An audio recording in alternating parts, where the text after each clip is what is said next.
ตามถนนหนทางที่จะเข้าไปบ้านใหญ่นี่ก็สิเป็นภูเขาคุ้นเขาพี่น้องเลยสบายดีโอ้เห็ดสวนปลูกยั่งนี่ชะลีปลูกชะลีคนเขตนี่เนี่ยเขาไปเห็ดเวียกอยู่ใส่ว่าเงินทางคำเนี่ยพุ่นเลยออกไปตกใจของระบบเรือ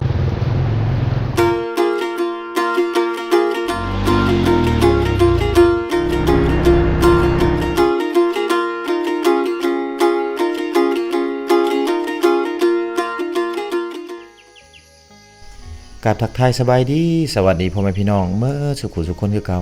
สบายดีตอนเช้าๆพี่น้องตอนนี้บ่โนดอยู่ที่บ้านวังพางหมู่บ้านวังพางนี่เป็นหมู่บ้านหนึ่งที่อยู่ทางกลางขุนเขาเมื่อคืนนี้บ่โนดมานอนที่ห้องหมอน้อยบ้านวังพางพี่น้องบ้านวังพางนี่เป็นหมู่บ้านที่ว่าอยู่ระหว่างกลางบ้านห้วยแฮดกับบ้านวัดบรรยากาศยามเช้าๆแบบนี้เฮาก็จะเห็นชาวบ้านเขาเจ้าออกมาเกลือเป็ดเกลือไก่พี่น้องเกลือสัตว์เลี้ยงต่างๆเนาะและชาวบ้านเขาเจ้าก็ยังพากันเลี้ยงงัวนะอันนี้คือธนาคารครอบครัวพี่น้องเขาจะพบเห็นแต่อยู่ในเขตชนบทลาวเขาจะเลี้ยงไว้หลายๆแบบซี่แล้วก็ปล่อยตามหมู่บ้านปล่อยตามน้ำเซเกาะออกไปพี่น้องเลยปล่อยตามภูตามผาไปแบบซี่นะเป็นสัตว์เลี้ยงที่ว่าออร์แกนิกบ่มีอาหารเสริมบ่มีอาหารบำรุงต่างๆปล่อยไปตามถนนหนทางนี่คือทิวทัศน์ระหว่างทางที่เราจะเดินทางเข้าไปบ้านห้วยแห่หมู่บ้านห้วยแห่นี่เป็นหมู่บ้านที่ว่าขนาดใหญ่อยู่ท่ามกลางขุนเขาเป็นหมู่บ้านที่ว่าบ่มีไฟฟ้าบ่มีสัญญาณโทรศัพท์พี่น้องบ่มีน้ำประปาตามถนนหนทางเราก็เห็นบรรยากาศแบบนี้ก็คือการเลี้ยงงัวเลี้ยงควายที่ว่าเพิ่นปล่อยไปตามถนนหนทางแบบนี้การเลี้ยงแบบนี้นี่การเลี้ยงแบบออร์แกนิกพี่น้องเอ้ยบ่มีอาหารเสริมต่างๆให้งัวให้ควายกินเนาะแต่ว่าบ่โนดมักอย่างเดียวก็คือวิวทิวทัศน์ตามถนนหนทางนี่ป้าเป็นวิวทิวทัศน์ที่ว่างามอีหมู่บ้านนี่จะเป็นหมู่บ้านที่ว่ามีทะเลหมอกตลอดปีพี่น้องเนาะเกือบว่ามีฝนตลอดปีพุ่นแหละพี่น้องเห็นแล้วคิดฮอดตอนเป็นวัยเด็กพี่น้องเนาะตอนเป็นวัยเด็กเนี่ยไปเลี้ยงงัวเลี้ยงควายซอยหมู่ซอยคูตามทุ่งไร่ทุ่งนาต่างๆค่อยค่ำยามแลงมาก็จึงขึ้นมาเฮือนมาซ่านพี่น้องบรรยากาศแบบนี้นี่โอ้ยเห็นแต่อยู่ในเขตชนบทลาวเฮาพี่น้องเอ้ยอยู่ทางชานเมืองเฮาก็มีอยู่แต่ว่าบรรยากาศภูเขาแบบนี้มันก็บ่ค่อยมีพี่น้องมาในปัจจุบันนี่เขาก็เลี้ยง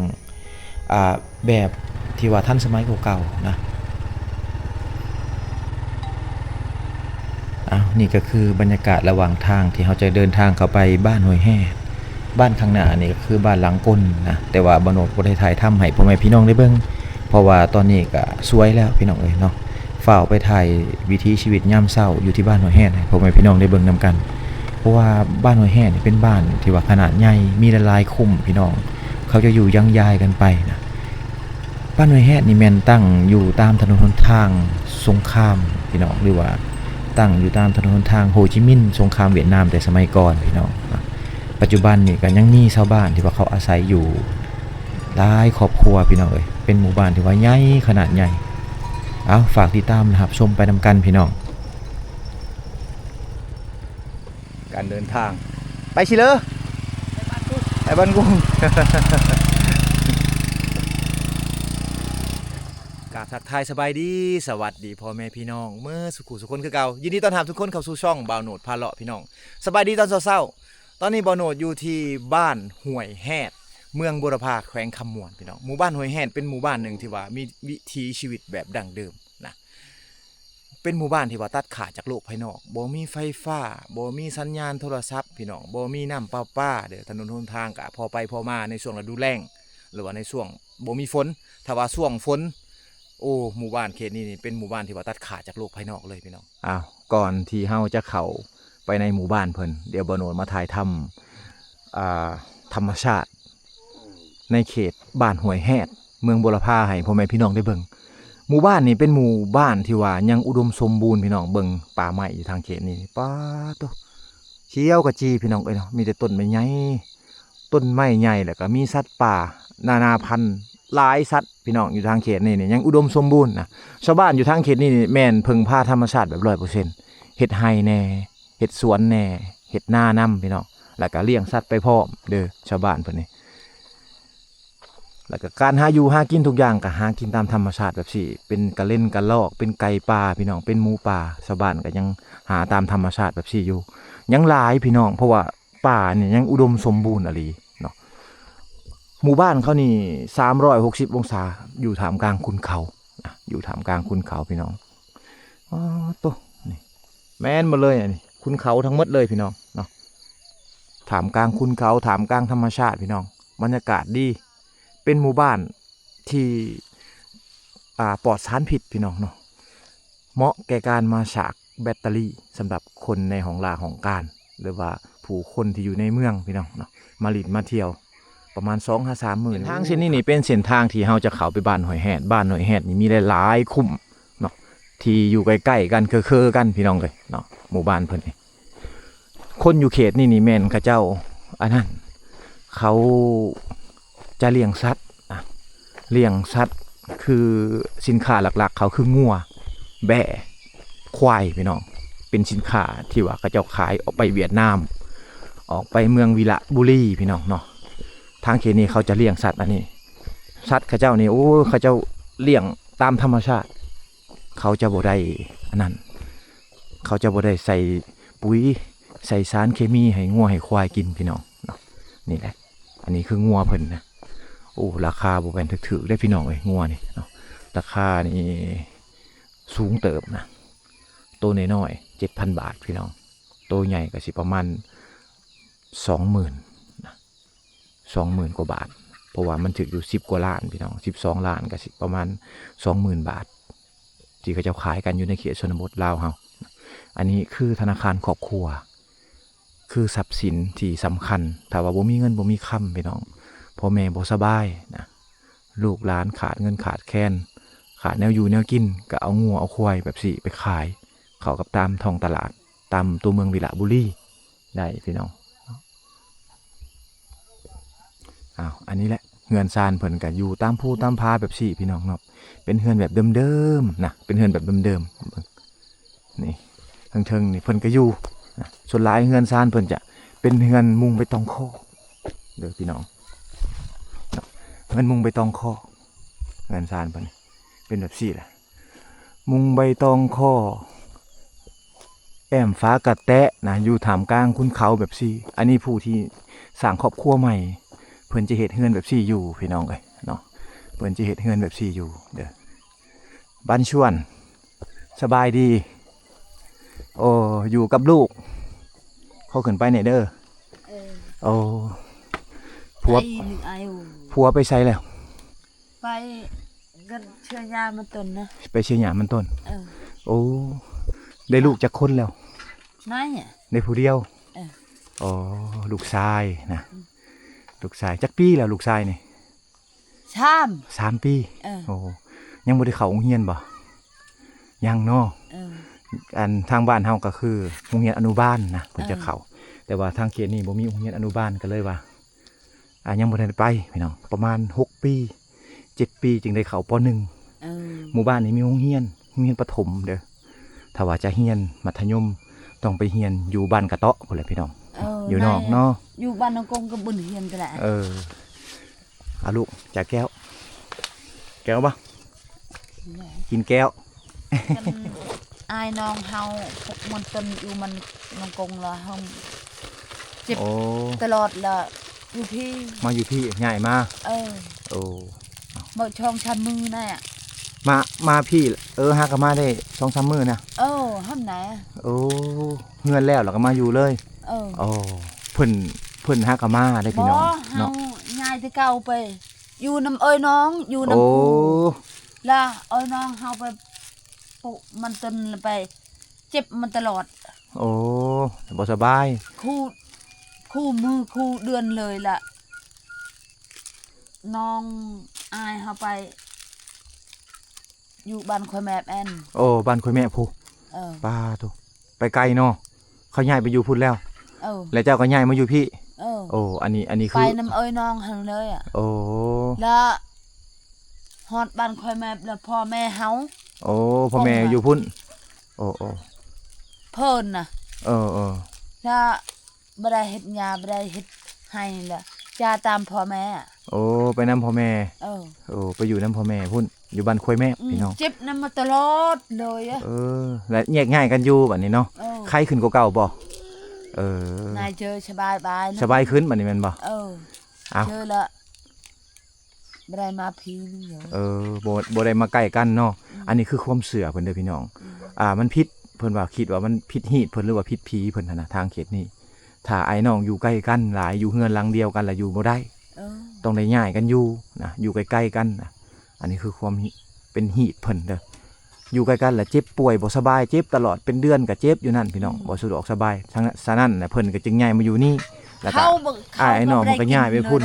โอ้ อยู่บ้านของเขาก็บ่ได้กินตังค์แต่เจ็บมาคูมือ มีแต่เจ็บทุกมื้อ อืม ข้าวน้ำก็กินบ่ได้ อืม โอ้ ได้เงินปุมันต้น30ปด30 40ปด40เอา ได้เงินเท่าใดก็หมดเท่านั้นพี่น้องเอ้ยเนาะ เพื่อนนี่อยู่ก็บ่มีเลย โอ้ช่างนั้นหั่นได้ อืม เงินอยู่กับบ่มี เด้ไปมหาชัยได้ไปญี่ปุ่น ไปปัวหั่นได้ ปสุวรรณโอ้ บ่เศร้า บ่เลย โอ้บัดย้ายกันอยู่แล้วเศร้าเลย โอ้จูเจอดีอะช่องมือชามมือเรกันข้าวเจอไม่เฮ็ดให้เฮ็ดแม่เจอแอน โอ้ ลำเรีย แต่เศร้าไข้ขึ้นกว่าเก่าเนาะ อืม เอาอันนี้คือความเชื่อหรือฮีตเพิ่นพี่น้องเลยเนาะเอาขอบมุกขอบใจเด้อ เออ โดยเอาคือเห็นแหละเฮือนซ่านใหญ่มาอยู่กะ นี่ห้า เป็นเฮือนเดิมๆเนาะ นี่ห้ากัน บ่มีเงินพี่น้องเอ้ยเฮ็ดกะพึ่งพาธรรมชาติแบบซี่นะ เออ เป็นเฮือน ตายเอ้ย มุงใบตองข้อเด้อนี่อยู่ทางเขตชนบทลาวเฮาอยู่ทางข้างในเลิกจึงมีเฮือนแบบซี่ได้พี่น้องแต่ว่าอยู่เขตใกล้กับอันนั้นทางใหญ่แน่หรือว่าไปมาสะดวกแน่ก็สิบ่มีแหละเฮือนแบบนี้มุงใบตองข้อนี่อันนี้คือเฮือนคือชานเพิ่นย้ายมาอยู่ย้อนว่าอยู่นำไอ้น้องแล้วมันบ่สบายพี่น้องเนาะเจ็บป่วยบ่สบายฉะนั้นแล้วเขาจึงย้ายมาอยู่นี่นะเขาจึงย้ายมาอยู่นี่หลายคนอาจจะถามหาห้องน้องห้องน้ำเพิ่นอยู่ไสห้องน้ำเพิ่นก็อยู่พุ่นแหละพี่น้องเนาะอยู่ในป่าในดงพุ่นแหละห้องน้ำเพิ่นเด้อ พี่น้องเอ้ย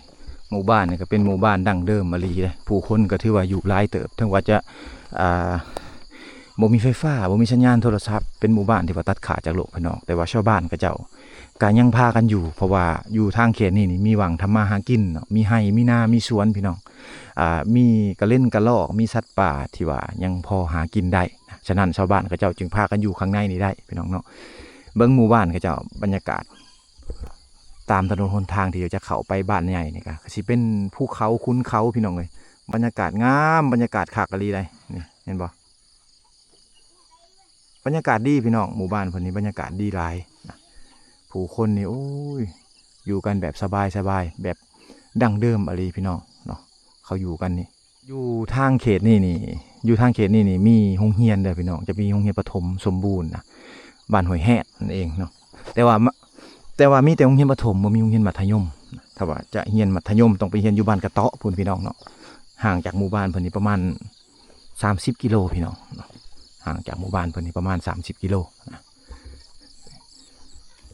ผู้ที่ว่ามาอยู่ก่อนอยู่ดนเติบแล้วเนาะก็สิพอมีเงินมีค่ำนะพี่น้องเอ้ยในการหาเงินหาค่ำอยู่ทางเขตนี้ก็คือการเลี้ยงสัตว์นะเลี้ยงสัตว์ปลูกฝังพืชพันธุ์ต่างๆพี่น้องเนาะก็สิไปซื้อเอาหลังคานะซื้อเอาเสาเฮือนซื้อเอาไม้ต่างๆมาเฮ็ดเฮือนเฮ็ดซ่านนี่ก็จะเป็นเฮือนไม้แบบซี่หลังแบบซี่ก็สิมันคงกลัวพี่น้องเนาะมาในปัจจุบันเนี่ยก็สิมีบางหลังคาเฮือนที่ว่าเป็นเฮือนไม้บางหลังคาเฮือนก็สิเป็นเฮือนมุงฟ้ากระแตะแอมฟ้ากระแตะพี่น้องเนาะมุงใบตองข้อเด้อก็สิประมาณนี้นี่อันนี้คือเฮือนครัวเพิ่นนะอันนี้จะเป็นเฮือนครัวเฮือนครัวเพิ่นนี่ก็โอ้ยแบบเฮือนครัวแบบเดิมๆเลยแต่ก่อนเขาก็สิอยู่แบบซี่เลยพี่น้องเนาะแอมฟ้ากระแตะมุงใบตองข้อแบบซี่ทั้งหมดเลยหมู่บ้านเพิ่นนะแต่ว่ามาในปัจจุบันกับถนนหนทางพอไปได้มาได้เขาก็ไปซื้อแนวที่ว่ามันดีกว่าก็คือสังกะสีกับกระเบื้องหั่นแหละที่ว่ามามุงหลังคาเฮือนเขาเจ้าบรรยากาศดีพี่น้องเนาะมุม360องศานี่อยู่ท่ามกลางขุนเขาแบบซี่ข้างหลังบ้านเขาเจ้าแบบซี่ก็เป็นตลาดย่อมๆเนาะเป็นมาร์เก็ตย่อมๆน้อยๆนะของอยู่ของกินนี่เขาบ่ได้ซื้อแล้ว เขาจะเข้าไปหลังบ้านเขาเจ้าแบบสี่พี่น้องเนาะหากระเล่นกระลอกไก่ป่าหรือว่าสัตว์ป่าที่ว่าเพิ่นบ่ได้สงวนเนาะสามารถหาได้กินได้พี่น้องเนาะก็สิเอาตามป่าตามดงแบบสี่นะบ่ได้เสียเงินเสียคำซื้อคืออยู่ในเมืองเฮานี่ต้องได้เสียเงินเสียคำแล้วอยากกินหยังก็ต้องเข้าตลาดเนาะถ้าเข้าตลาดซื้อเอาแต่ว่าคนอยู่เขตนี่ก็สิเข้าป่านะหาปูหาปลาหาหอยต่างๆเอามาเป็นของอยู่ของกินนะคนเขตนี่เขาเจ้าหาเช้ากินค่ำพี่น้องไปหากินตอนเช้าๆตอนค่ำก็มาไว้แต่งอยู่ครัวกินนะเอ้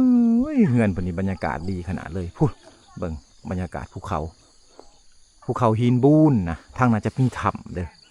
แต่เมื่อก่อนนี่เฮือนซานกับเจ้านี่อยู่ถามกลางเส้นทางโฮจิมินห์นะเส้นทางแห่งสงครามฉะนั้นชาวบ้านกับเจ้าจะไปรีอยู่ในถ้ำพุ่นแหละเนาะยามที่ว่ามีสงครามพี่น้องยามที่ว่าเขายิงกันนะแต่ว่ามาในปัจจุบันเนี่ยก็อยู่สนุกสบายแล้วพี่น้องเนาะบ่มีเซึกสงครามเลยเนาะเขาก็อยู่ตามเส้นทางโฮจิมินห์เลยแต่ว่าตามเส้นทางที่จะเขาไปเวียดนามนี่แหละพี่น้องเลยนะโอ้ยบรรยากาศผู้มุม360องศาภูเขาอยู่ด้านหน้าเลยเงินซานเขาเจ้าบ้ากงามๆพี่น้องเนาะสบายดี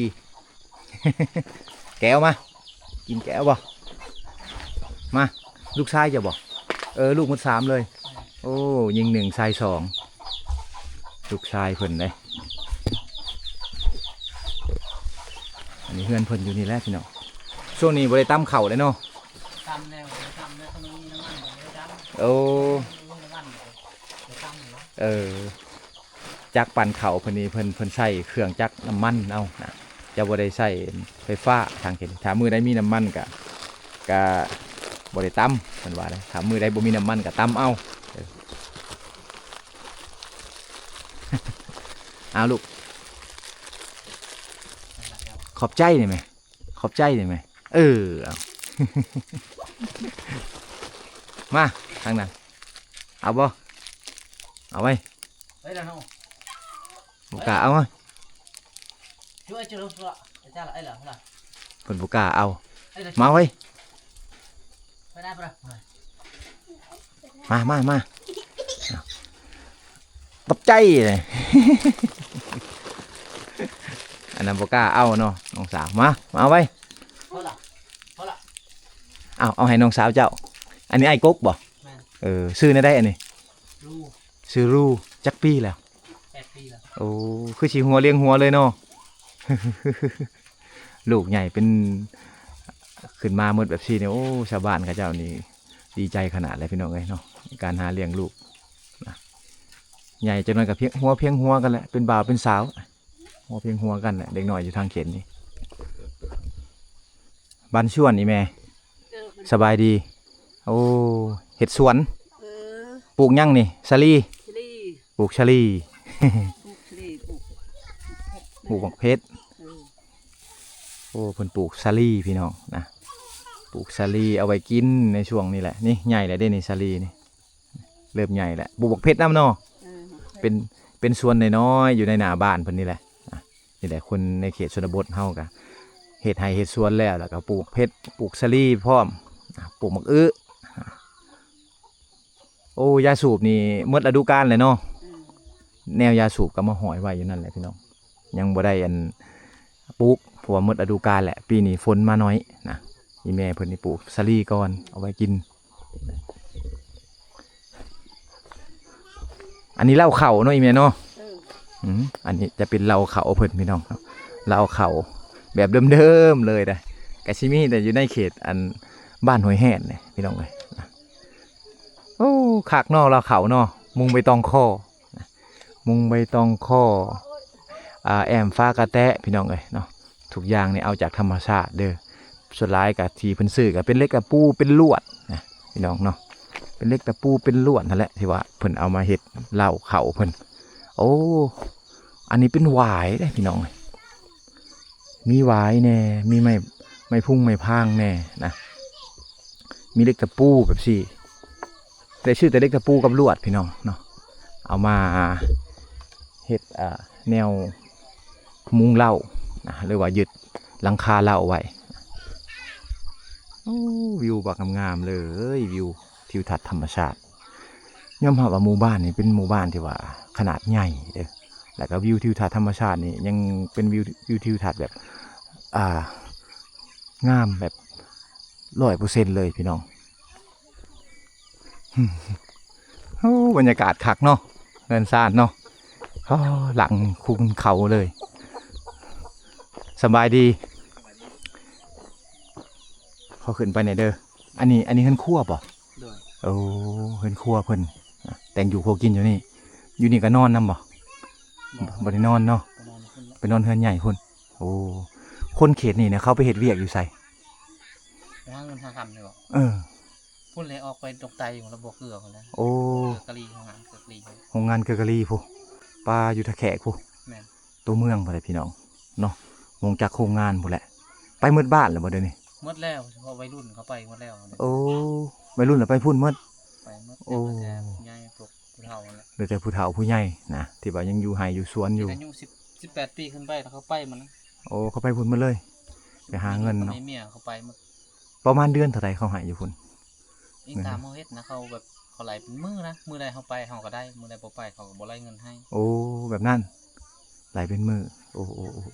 เพราะว่าเวียกอยู่ลาวนี่ก็เริ่มเงินเดือนอยากสูงแล้วพี่น้องนะบางสถานที่เนาะ แต่ บางโรงงานกับบ่หลาย บ่รุษเดือนหนึง6-7 ล้านนี่แหละ 6-7 ล้านก็สิประมาณหมื่นนิดๆเนาะทั้ง OT ทั้งหยังพร้อมเลยตัวนี้ บ่ บ่ ได้ไล่โอที บ่ไล่เพราะ ไล่รวมมันแหละ รายรวมมาเลย มือเขาไปนั่นแหละ โอ้ มือใดเขาไปเขาก็ไล่ท่านมือใดเขาบ่ได้ไปเขาก็ตัดออก ตัดออกเนาะหมื่นนิดๆนะเอาอันนี้คือการหาอยู่หากินเพิ่นหรือว่าการไปเฮ็ดเวียกเฮ็ดงานเพิ่นคนในเขตนี้เพิ่นก็ไปเฮ็ดเวียกอยู่ตัวเมืองพุ่นแหละเดี๋ยวนี้เด็กน้อยวัยรุ่น18 ปีขึ้นไปผู้ใดบ่มีลูกบ่มีเมียก็ไปเพิ่นหมดเนาะ ขอมุกขอบใจเด้อเด้อเบิ่งเงินซานเพิ่นเนาะอยู่ท่ามกลางธรรมชาติหายากพี่น้องหมู่บ้านแบบสี่อยู่ในเขตชานเมืองเฮานี่เนาะมันจะบ่มีแบบสี่เลยเด้อเฮาต้องเดินทางมาประมาณ 2-300 กิโลนะบ่โนดจึงจะมาฮอดหมู่บ้านแบบสี่พี่น้องเนาะเป็นหมู่บ้านที่ว่าเงียบสงบนะอากาศดีพี่น้องเนาะเหมาะแก่การมาพักมาเที่ยวแล้วก็เหมาะแก่การสำหรับผู้ที่ว่าอยู่ของลาของการนะอยากมาพักมาเที่ยวพี่น้องเนาะอยากมาชาร์จแบตเหมาะอะไรพี่น้องเนาะเพราะว่าบรรยากาศอยู่ที่นี่เป็นบรรยากาศแบบปลอดสารพิษแบบ100%เลยนะอันนี้ก็เป็นวางเมียนฟืนเพิ่นนะกะสิมุงไม่ต้องข้อแบบสี่พี่น้องแล้วกะสิเห็ดเป็นหลังน้อยๆแบบนี้นะมันก็ในอนาคตอาจจะบ่มีได้เนาะในอนาคตอาจจะบ่มีถ้าว่าไฟฟ้ามาถึงสัญญาณอินเทอร์เน็ตมาถึงนะการพัฒนามาถึงเหียบห้อยแล้วการเป็นอยู่ของคนอยู่ทางเขตนี้ก็สิเปลี่ยนไปตามกาลเวลาพี่น้องเนาะก็สิเปลี่ยนไปตามกาลเวลานะอันนี้คือขอกหมูเพิ่นขอกหมูขอกแบะขอกไก่ก็เจ้าก็สิเฮ็ดแบบซี่แหละพี่น้องเนาะมุงไม่ต้องข้อมุงไม่ต้องข้อมุงจากอันพืชธรรมชาติพี่น้องเอ้ยเนาะโอ้แบบออร์แกนิกนะ อันนี้คือการพึ่งพาธรรมชาติแบบ100%ของชาวบ้านเขาเจ้าโอ้บักงามๆเลยพี่น้องเนาะบรรยากาศเนาะเพิ่นอยู่นี่มีประมาณ2หลังคาเฮือนนะที่อยู่ใกล้ๆกันพี่น้องเนาะมีเฮือนหลังพูนกับเฮือนหลังใหญ่นี่อันนี้คือญาติพี่น้องกันที่ว่าอยู่ใกล้ๆกันได้เด้อแต่ว่าบ่ได้อยู่เฮือนหลังเดียวกันพี่น้องเนาะแต่ว่าอยู่เฮือนหลังเดียวกันอยู่ทางเขตนี้จะแพร่พ่อแม่หรือว่าพิษกับพ่อแม่เนาะมันจะบ่ดีปานใดเพิ่นว่าอันนี้คือหีดคล้องเพิ่นพี่น้องแต่ว่าเขาจะอยู่ใกล้ๆกันแต่ว่าการพึ่งพาหาไปมาหาสู่กันก็ยังคือเก่าพี่น้องยังหักแพงกันคือเก่านะ